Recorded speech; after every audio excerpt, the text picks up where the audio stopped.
ధీరజ్, సాగర్, చందు వాళ్ళు నీ కొడుకు ఎక్కడ ఉన్నాడో మర్యాదగా చెప్పరా! నీ కొడుకే నా చెల్లెల్ని తీసుకొని వెళ్ళిపోయాడు అని చెప్పేసైతే అక్కడ ఉన్న వాళ్ళ ముగ్గురు అన్నయ్యలు అయితే సేనాపతితో గొడవ పడుతూ ఉంటారు. ఇంతలో విశ్వక్ కారులో అక్కడికి వస్తూ ఉంటాడు. అది చూసి అక్కడ ఉన్న వాళ్ళందరూ అయితే ఒక్కసారిగా షాక్ అయిపోతూ ఉంటారు. ఇంతలో అక్కడ ఉన్న విశ్వక్ మాత్రం తన చేతికి మల్లె పువ్వులు పెట్టుకొని మరి అక్కడికి నడుచుకుంటూ వస్తూ ఉంటాడు. అది చూసి అక్కడ ఉన్న అమూల్య ముగ్గురు అన్నదమ్ములు మాత్రం "రేయ్! ఎక్కడికి రా! నా చెల్లిని తీసుకొని వెళ్ళిపోయావు. మర్యాదగా ఎక్కడ ఉందో చెప్పు మా చెల్లెలు" అని చెప్పేసైతే వాళ్ళ ముగ్గురు అడుగుతూ ఉంటారు. ఆ మాటలు విని అక్కడ ఉన్న విశ్వక్ మాత్రం ఏమీ మాట్లాడకుండా మౌనంగా చూస్తూ ఉండిపోతాడు. అది చూసి అక్కడ ఉన్న వాళ్ళ ముగ్గురు అన్నయ్యలు మాత్రం "రేయ్! మర్యాదగా చెప్తావా లేదా" అని చెప్పేసేస్తే విశ్వక్ కాలర్ పట్టుకొని మరీ గట్టిగా నిలదీస్తూ ఉంటారు. అది చూసి అక్కడ ఉన్న విశ్వక్ అయితే "ఆగండ్రా ఆగండి చెప్తాను.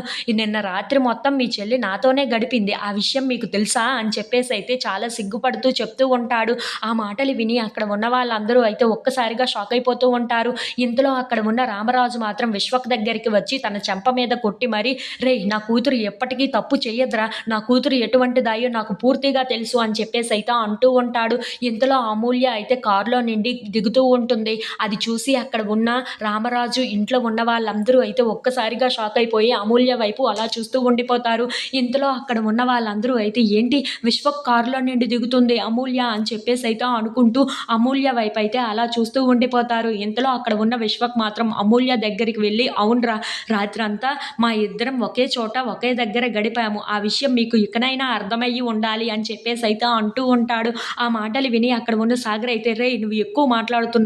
మా చెల్లి అటువంటిదాయి కాదు. ఎప్పుడూ అటువంటి తప్పు చెయ్యదు" అని చెప్పేసైతే అంటూ ఉంటాడు. ఆ మాటలు విని అక్కడ ఉన్న రామరాజు ఇంట్లో ఉన్న వాళ్ళందరూ అయితే విశ్వక్ మీద కలబడడానికి పైకి వస్తూ ఉంటారు. అది చూసి అక్కడ ఉన్న అమూల్య మాత్రం "ఆగండి, విశ్వక్ నా మెడలో తాళి కట్టాడు. విశ్వక్ నా భర్త ఇప్పుడు" అని చెప్పేసైతే అంటూ వాళ్ళందరినీ ఆపుతూ ఉంటుంది. ఆ మాటలు విని అక్కడ ఉన్న భద్రావతి, విశ్వక్, రామరాజు ఇంట్లో ఉన్న వాళ్ళందరూ అయితే ఒక్కసారిగా షాక్ అయిపోతూ ఉంటారు.